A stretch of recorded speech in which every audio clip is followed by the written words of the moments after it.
Chris Chinnock here for Display Daily. At IITSEC 2015, I'm in the JVC booth. I'm with Rod Sterling, and we're looking at it's an HDR projected display.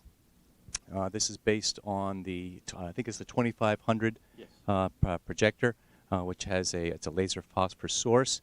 It has a peak luminance of about 1,000 nits. And about a 35 to 1 dynamic contrast ratio. 35,000. 35,000 to 1, yep. And this is definitely a very impressive display. Rod also says they've got a modified PQ curve here running 10-bit content coming into this. This definitely has a lot more vibrancy and dynamic range than you've seen in most simulations. So tell us about this configuration. It's a column-made display. What's this really used for, Rod? This is the actual display is somewhat an older technology, originally called a wide-angle collimated display. And it's still several of these in the simulation world. But this allows us to maintain the contrast and show the capabilities of the high dynamic range and the PQ curve that's being adopted out in the world today. And you said this was originally a CRT rear projection collimated display, and you've actually modified it with your new projector in a 45-degree mirror. Is that correct? Yes, and we've been installing these for some time, but this year we have it with the 2500 using the E-shift and the high contrast of the laser light source with the brightness that you can get here. So it gives you a very nice image. Being collimated, there's no eye strain at all, even at the higher peak brightnesses.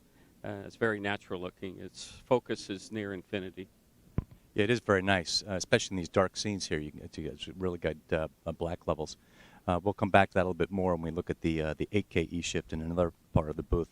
But in order to take advantage of the high dynamic range, you really have to have, first of all, at least a 10-bit pipeline, and second of all, a database that can now be modified with a changed gamma curve, a PQ-like curve.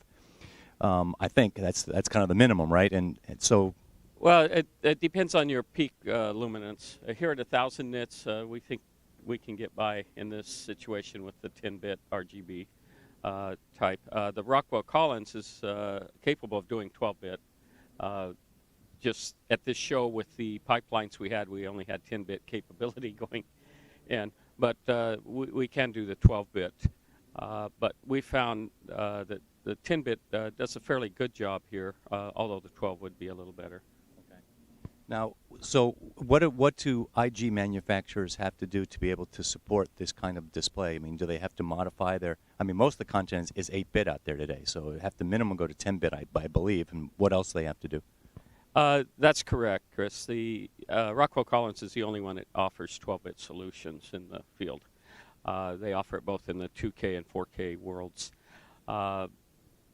The PQ curve, we did find some challenges because it stretches some of the anti-aliasing filters, and your current databases are all designed around a 2.2 gamma, so it's not a drop-in. There's still some work to do in the simulation world.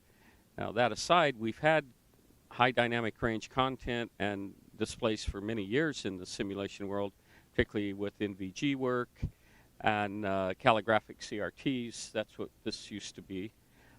So it's nothing new, but putting it all together in the digital projector now is something we're looking at quite strongly.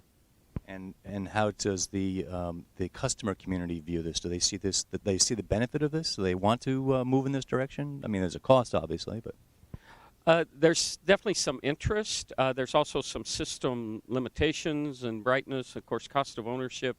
I think the technology still needs to do a little more evolution to get the efficiency so that a simulator will be a 25, 30-year investment. It's something you don't replace when the next model comes out. And so you have to be compatible throughout your database and what the pilots are seeing. To go to a lot more brightness requires typically more power and no one wants to really pay for that in air conditioning and brightness when you can get by. But on the other hand, there's a better training scenario with the higher brightnesses, and it seems a much more realistic display than some of them that are very dim. Yeah, this one is particularly compelling. I mean, this doesn't have all of the fidelity in terms of pixels that you're showing in some of the other demos here, but in terms of the dynamic range, it's got a lot of definition. Yes, and that was the key point here, was to show off the wide dynamic range. Great, thank you, Rod. Chris Chinnock for Display Daily.